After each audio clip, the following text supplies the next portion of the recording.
क्या आपने कभी ऐसा महसूस किया है कि जब आप किसी काम में इतने डूब जाते हैं कि समय का पता ही नहीं चलता? ना भूख लगती है, ना थकान महसूस होती है, बस एक अजीब सी खुशी और फोकस बना रहता है। यही है फ्लो स्टेट, वो अवस्था जहां इंसान अपने काम में पूरी तरह से खो जाता है। मिहाई चिक्सेंटमिहाई की किताब flow the psychology of optimal experience हमें यही सिखाती है कि असली आनंद किसी परिणाम में नहीं बल्कि प्रक्रिया में छिपा है। अध्याय 1, आनंद की खोज। हर इंसान की जिंदगी का असली लक्ष्य होता है खुश रहना, पर समस्या ये है कि हम खुशी को हमेशा बाहर ढूंढते हैं, नई चीजों में, पैसे में, रिश्तों में या दूसरों की मान्यता में। फ्लो हमें बताता है कि सच्ची खुशी बाहर नहीं, हमारे अंदर है। जब हम किसी काम को पूरे मन और ध्यान से करते हैं तो हम खुद अपनी खुशी का स्रोत बन जाते हैं। जैसे कोई कलाकार अपनी पेंटिंग में खो जाता है, कोई खिलाड़ी अपने खेल में, या कोई लेखक अपनी कहानी में। वो सब फ्लो स्टेट में होते हैं। अध्याय 2, फ्लो स्टेट क्या है? फ्लो स्टेट वो मानसिक अवस्था है जब इंसान पूरी तरह अपने काम में लीन हो जाता है। उस वक्त वो न खुद को याद रखता है न समय को, बस एक शुद्ध अनुभव होता है जिसमें केवल काम और आनंद मौजूद होते हैं। फ्लो की 6 मुख्य पहचानें होती हैं। पूरा फोकस, ध्यान केवल एक ही काम पर होता है। स्पष्ट लक्ष्य, पता होता है कि क्या करना है। तुरंत प्रतिक्रिया, हमें अपने प्रदर्शन की समझ रहती है। चुनौती और कौशल का संतुलन, न बहुत आसान काम न बहुत मुश्किल। समय का एहसास, खो जाना मिनट घंटे जैसे लगते हैं। आनंद की अनुभूति, भीतर से मिलने वाली खुशी। अध्याय 3, मन का नियंत्रण। फ्लो पाने के लिए सबसे जरूरी है अपने मन पर नियंत्रण। ज्यादातर लोग अपने विचारों के गुलाम बन जाते हैं। भूतकाल की चिंता, भविष्य का डर, दूसरों की राय, ये सब हमारी ऊर्जा को चूस लेते हैं। लेकिन जब हम अपने ध्यान को वर्तमान पर केंद्रित करते हैं तभी फ्लो की शुरुआत होती है।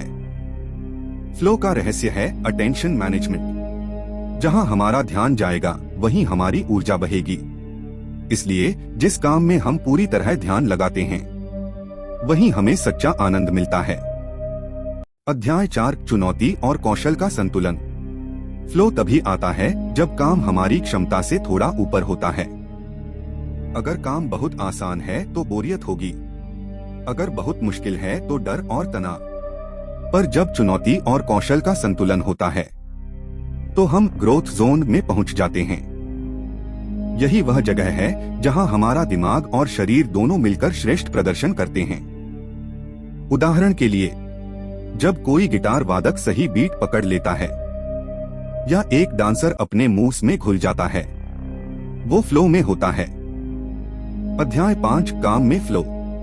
बहुत लोग सोचते हैं कि काम सिर्फ पैसे कमाने का जरिया है, लेकिन मिहाली कहते हैं अगर आप अपने काम में फ्लो ढूंढ लो तो काम भी खेल जैसा हो जाता है।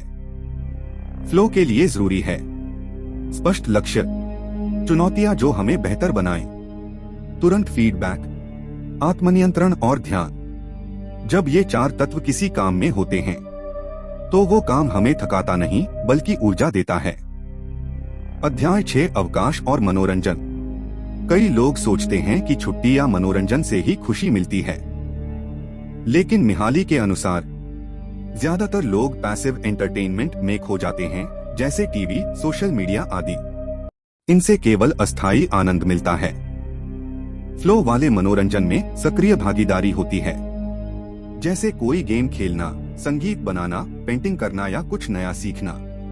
ऐसी गतिविधियां न केवल खुशी देती हैं बल्कि हमारी क्षमता भी बढ़ाती हैं। अध्याय 7, रिश्तों में फ्लो। फ्लो सिर्फ काम में नहीं, रिश्तों में भी संभव है। जब 2 लोग बातचीत या किसी अनुभव में पूरी तरह जुड़ जाते हैं, जहां दोनों एक दूसरे को समझते हैं, तो वो संबंध गहराई पाता है। फ्लो रिश्तों को अर्थपूर्ण बनाता है क्योंकि उसमें ईमानदारी, जुड़ाव और उपस्थिति होती है। अध्याय 8, फ्लो और आत्मविकास। फ्लो इंसान को अंदर से विकसित करता है। हर बार जब हम फ्लो में कुछ नया करते हैं, हम अपनी सीमाएं तोड़ते हैं और खुद को बेहतर बनाते हैं। फ्लो के जरिए हम ऑटोटेलिक पर्सनालिटी विकसित करते हैं। ऐसा व्यक्ति जो बाहरी इनामों के लिए नहीं बल्कि खुद आनंद के लिए काम करता है। ऐसे लोग जीवन में अधिक संतुष्ट, खुश और स्थिर रहते हैं। अध्याय 9 फ्लो और जीवन का अर्थ। फ्लो हमें ये सिखाता है कि जीवन का अर्थ बाहर नहीं बल्कि हर अनुभव में छिपा है। अगर हम हर काम में फ्लो ढूंढना सीख जाएं, तो जीवन के हर पल में खुशी मिल सकती है। जीवन का असली आनंद है being completely involved in what you are doing right now. अध्याय 10 फ्लो की आदत डालें। फ्लो को रोजमर्रा में अपनाने के कुछ तरीके। अपने काम को चुनौतीपूर्ण और रोचक बनाएं। ध्यान भटकाने वाली चीजों को हटाएं। छोटे लक्ष्य बनाएं और उन्हें पूरा करें। कुछ नया सीखने की आदत डालें। जो भी करें पूरे दिल से करें। फ्लो कोई रहस्य नहीं बल्कि एक अभ्यास है। हर बार जब आप किसी काम में पूरी तरह डूबते हैं, आप खुद को और अपने जीवन को बेहतर बनाते हैं। निष्कर्ष, फ्लो हमें यह सिखाता है कि असली खुशी किसी मंजिल में नहीं बल्कि सफर में है। जब हम अपने काम, रिश्तों और जीवन में फ्लो ढूंढ लेते हैं, तो हर दिन एक सुंदर अनुभव बन जाता है। याद रखिए, खुशी कोई गंतव्य नहीं बल्कि चलने का तरीका है। धन्यवाद। यह था flow the psychology of optimal experience का हिंदी ऑडियो बुक सारांश। अगर आपको ये पसंद आया हो तो लाइक करें, शेयर करें और सब्सक्राइब करें। सक्सेस ऑडियो बुक्स पर हर हफ्ते नई प्रेरणादायक किताबों के साथ